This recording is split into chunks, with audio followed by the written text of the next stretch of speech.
अस्सलाम वालेकुम फ्रेंड्स। हम अक्सर कहते हैं कि यार पुराना ज़माना बड़ा अच्छा था। तो आज मैं आपके लिए पुराने ज़माने के टॉर्चर और मौत देने के ऐसे तरीके लेकर आया हूँ जिसे देखने के बाद आप शुक्र करेंगे कि आप उस दौर में पैदा नहीं हुए। तो दोस्तों, चैनल को सब्सक्राइब कर लें और वीडियो को प्लीज़ लाइक ज़रूर कर दें। Iron maiden. तसव्वुर करें आप लोहे के एक ऐसे ताबूत में हैं जिसके अंदर नुकीले कील हैं। पुराने ज़माने में किसी भी शख्स को सज़ा दी जाती तो इसे आयरन के बॉक्स में बंद कर दिया जाता और स्लोली खून के बहने से इसकी डेथ हो जाती। इसे कहते थे आयरन मेडन। जो इंसान इस आयरन बॉक्स में जाता था उस पर क्या गुजरती थी, आइए देखते हैं। स्टार्ट में तो नुकीले कीलों से बस स्किन पर जख्म आते थे, लेकिन चंद घंटों बाद आप अपनी पोजीशन चेंज करना चाहेंगे और हिलने से ये कील और ज्यादा जख्म करेंगे। मुसलसल खड़े रहने से आपकी टांगें थक जाएंगी। खुराक, पानी और खून की कमी से बेहोशी छा जाएगी और आप सो जाएंगे। जरा रुकिए दोस्तों, जैसे ही आप बेहोश होंगे तो आपको झटका लगेगा और ये कील आपको और ज्यादा चुभेंगे, जिससे आपकी बेहोशी खत्म हो जाएगी। मजीद खून निकलेगा और मजीद कमजोरी होने लगेगी।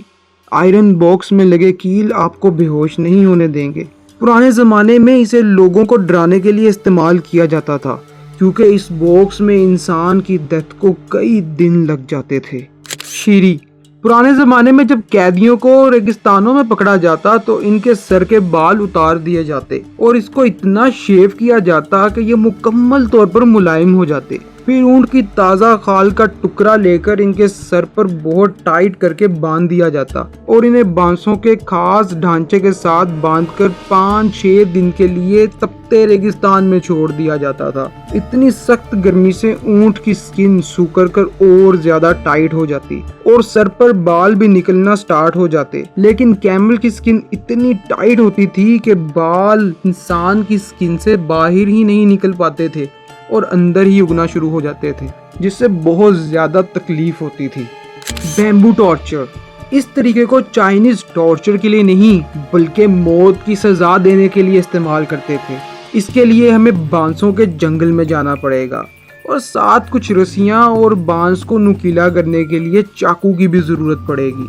दोस्तों, बांस एक दिन में 1 मीटर तक ग्रो कर सकता है और चाइनीज ने इसी बात का फायदा उठाया। विक्टिम को जंगल में ले जाकर एक खास बांस के स्ट्रक्चर पर लेटाकर बांध दिया जाता। नीचे मौजूद बांसों को चाकू से नुकीला किया जाता और फिर 2-3 दिन के लिए वो लोग वापस चले जाते।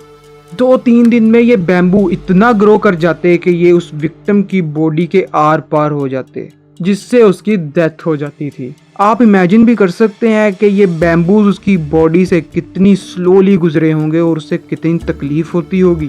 Tackle torture. 200 BC में सबसे पहले चाइना में टिकल टॉर्चर का इस्तेमाल किया गया। टॉर्चर का ये तरीका इतना इफेक्टिव था कि इसे 2000 साल तक यूज़ किया गया, लेकिन इसमें सबसे ज़्यादा पॉपुलर ये वाला था जिसमें कैदी को टेबल पर लेटा दिया जाता और इसके पाँव पर नमक वाला सोल्यूशन लगा दिया जाता और फिर एंट्री होती थी एक बकरी की, जो इस साल्ट सोल्यूशन को बड़े शौक से चाटना स्टार्ट कर देती थी, जिससे इंसान को गुदगुदी होती थी। लेकिन कब तक?